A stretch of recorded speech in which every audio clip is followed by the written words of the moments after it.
شیروان جیسے ہی گھر آتا ہے تبھی اب کشمالہ نوشیروان کو کہتی ہے کہ یہاں پر سرفراز آیا تھا۔ یہ بات سننے کے بعد تبھی نوشیروان وہیں پر بیٹھ جاتا ہے۔ تبھی کشمالہ کہتی ہے کہ نوشیروان آپ جانتے ہیں کہ سرفراز دعا سے کیا کہہ رہا تھا؟ وہ کہہ رہا تھا کہ میں تمہاری وجہ سے فضا کو طلاق دے چکا ہوں، اب تمہیں بھی جلد سے جلد نوشیروان سے طلاق لینی ہوگی تاکہ ہم جلد ہی ایک دونوں ہو سکے۔ یہ بات سننے کے بعد نوشیروان کو اب بہت ہی غصہ بھی آتا ہے۔ نوشیروان اب لیونگ روم سے اٹھ کر اپنے روم میں چلا جاتا ہے۔ تبھی جا کر دعا سے پوچھتے کہ آج گھر میں کوئی آیا تھا۔ یہ بات سننے کے بعد دعا کافی زیادہ کنفیوز ہو جاتی ہے اور اسے اس بات کا اندازہ نہیں ہوتا کہ کشمالہ کو اس سب سینیریو کے بارے میں پتہ ہے۔ تبھی وہ نوشیروان سے جھوٹ بول دیتی ہے کیونکہ وہ بہت ہی زیادہ کنفیوز ہو جاتی ہے۔ دعا جب جھوٹ بولتی ہے تو نوشیروان کو بہت غصہ آ جاتا ہے۔ تبھی نوشیروان کہتے ہیں کہ تم جھوٹ بول رہی ہو۔ یہ بات سننے کے بعد تبھی اب دعا بہت ہی پریشانی میں کہتی ہے کہ نوشیروان میں کیا کروں، مجھے کچھ سمجھ نہیں آ رہا۔ ابھی نوشیروان کہتے ہیں کہ دعا تمہیں مجھ سے جھوٹ بولنے کی ضرورت کیا تھی اور وہ یہاں پر کیا لینے کے لیے آیا تھا؟ تمہیں آخر کیا بات تھی کہ تم نے اسے گھر پر ہی بلا لیا؟ تبھی دعا نوشیروان سے کہتی ہے کہ نوشیروان میری بات کا یقین کرو کہ میں نے اسے گھر پر نہیں بلایا، مجھے خود سمجھ نہیں آئی کہ آخر وہ کیوں یہاں پر آیا تھا۔ نوشیروان کہتے کہ میں تمہیں بتا دیتا ہوں کہ اس نے تمہاری وجہ سے تمہاری بہن فضا کو طلاق جو دی ہے اور تم یہ بات جانتی ہو بہت اچھے طریقے سے کیونکہ یہ بات تم پہلے ہی مجھے بتا چکی ہو، لیکن مجھے اس بات کا اندازہ نہیں تھا کہ تم اب واچ مین کو اسے اندر آنے کی اجازت بھی دلوا سکتی ہو۔ یہ بات سن کر تبھی نوشیروان کو دعا کہتی ہے کہ نہیں، میں نے تو واچ مین کو نہیں کہا کہ آپ اسے اندر آنے کی اجازت دے دیں۔ یہ بات سننے کے بعد تبھی اب نوشیروان کو بہت غصہ آ جاتا ہے کیونکہ نوشیروان تو پہلے ہی واچ مین سے انکوائری کر چکا تھا۔ تبھی دعا اب بہت ہی زیادہ روتی ہے اور بہت ہی زیادہ نوشیروان کو اپنے اوپر یقین کروانے کی کوشش بھی کرتی ہے۔ تبھی کہتی ہے کہ آپ جائیں تو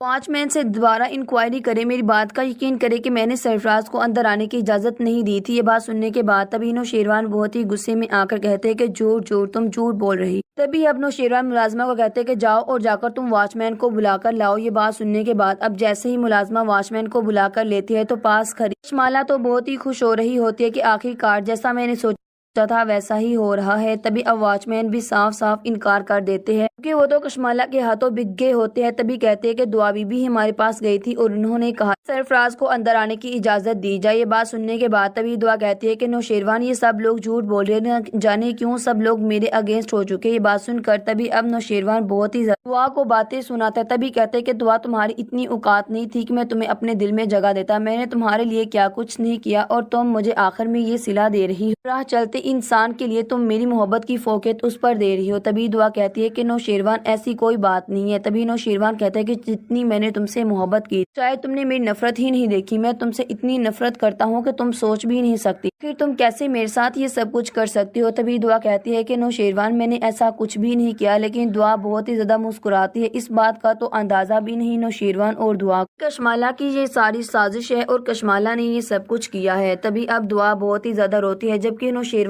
اسے پیچھے دھکا دے کر چلا جاتا ہے تو دعا اچانک سے گر جاتی ہے۔ ملازمہ اب بہت ہی زور سے چیختی ہے کہ سائیں صاحب بی بی سائیں نیچے گر گئی ہیں۔ دیکھ کر تبھی اب نوشیروان پیچھے کی طرف بھاگتا ہے اور دعا کو کہتے ہیں کہ اسے اٹھانے کی کوشش، لیکن دعا بالکل بھی ہوش میں نہیں ہوتی۔ یہ دیکھ کر تبھی اب نوشیروان جلدی سے ڈاکٹر کو کال کرتا ہے۔ ڈاکٹر جیسے ہی چیک کرتی ہے تبھی کہتی ہے کہ آپ کو پریشان ہونے کی بالکل بھی ضرورت نہیں ہے، اپنے ڈپریشن کی وجہ سے اس طرح سے ہوئی، لیکن آپ کے لیے اس کے ساتھ ایک بہت ہی اچھی خوشخبری بھی ہے کہ آپ باپ بننے والے۔ یہ بات سننے کے بعد تبھی دعا تو بہت ہی زیادہ خوش ہو جاتی ہے، لیکن نوشیر وہ بھی بہت زیادہ خوش ہو جاتا ہے۔ وہ اپنی ساری باتوں کو بھول جاتا ہے کہ جو کچھ بھی ہوا ان باتوں کو وہ یاد نہیں رکھتا، لیکن پاس کھڑی کشمالہ کیسے ان سب باتوں کو بھول سکتی۔ تبھی کشمالہ بہت ہی حیران ہو جاتی ہے کہ آخر کیسا ایسے ہو سکتا ہے کہ ابھی تو نوشیروان کے دل میں دعا کے لیے نفرت پیدا ہو رہی تھی اور اچانک سے دعا نے اتنی بڑی خوشخبری نوشیروان کو سنا دی۔ نوشیروان تو ساری باتیں ہی بھول گیا۔ تبھی اب کشمالہ کو سمجھ نہیں آ رہی تھی کہ آخر وہ کرے بھی تو کیا کرے۔ تبھی اب دعا کہتی ہے کہ کشمالہ جی آپ نے ہی مجھے اس دن تانا دیا بے اولادی کا اور دیکھیں اللہ تعالیٰ نے میری گود کو کتنی جلدی بھر دیا ہے۔ یہ بات سننے کے بعد تبھی کہتی ہے کہ ہاں مبارک ہو۔ تبھی دعا اپنی ملازمہ کو کہتی ہے کہ جاؤ اور جا کر مٹھائی لے کر آؤ، میں کشمالہ جی کا منہ میٹھا کروانا چاہتی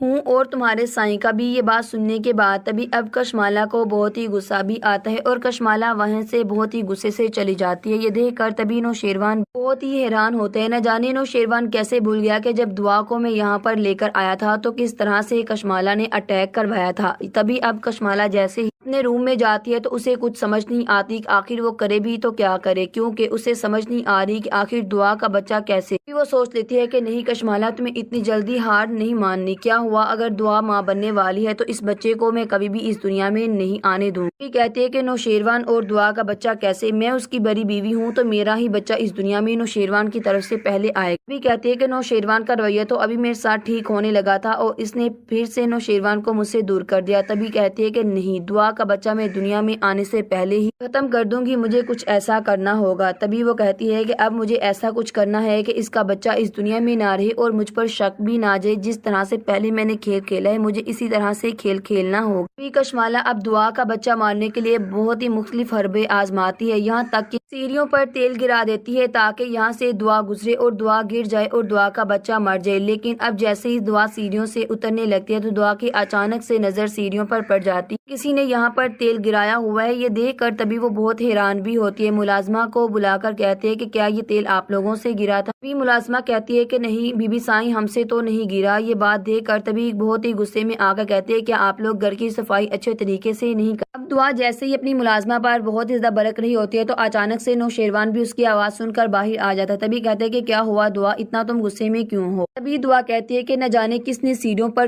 تیل گرایا ہوا تھا، ابھی میرا اچانک سے پاؤں بھی پھسل سکتا تھا۔ یہ سن کر تبھی نوشیروان کو بھی بہت غصہ آ جاتا ہے۔ تبھی ملازمہ سے کہتے ہیں کہ آپ لوگ صفائی ٹھیک سے نہیں کرتے۔ تبھی ملازمہ کہتے ہیں کہ سائیں صاحب، ہم نے تو صفائی بہت ہی اچھے طریقے سے کی تھی اور ہم سب سے تیل کسی سے بھی نہیں گرا۔ اب تبھی نوشیروان سارے گھر کی ملازموں کو اکٹھا کر لیتا ہے اور ان انسٹرکشنز بھی دیتا ہے کہ ایسا کبھی بھی دوبارہ نہیں ہونا چاہیے۔ اگر دعا بی بی یا پھر میرے بچے کو کچھ بھی ہوا تو میں آپ لوگوں کو زندہ کسی کو بھی نہیں چھوڑوں گا اور مجھے سچ سچ بتائیں کہ یہ تیل کس سے گرا تھا۔ یہ بات سننے کے بعد تبھی ملازمہ کہتے ہیں کہ سائیں صاحب، ہم سے ہمارے بچوں کی قسم لے لے، یہ تیل ہم میں سے کسی نے بھی نہیں گرایا، آج سے پہلے تو تیل اس طرح سیڑھیوں پر کبھی بھی نہیں گرا تھا۔ تبھی اب دعا کا سیدھا سیدھا شک کشمالہ پر ہی جاتا ہے اور نوشیروان کا بھی شک کشمالہ پر ہی جاتا ہے۔ تبھی نوشیروان کہتا ہے کہ اس بات کا پتہ تو میں لگا ہی لوں گا کہ یہ تیل کس نے سیڑھیوں پر گرایا، لیکن آپ لوگوں کو اب دعا بی بی کا احساس اور خیال رکھنا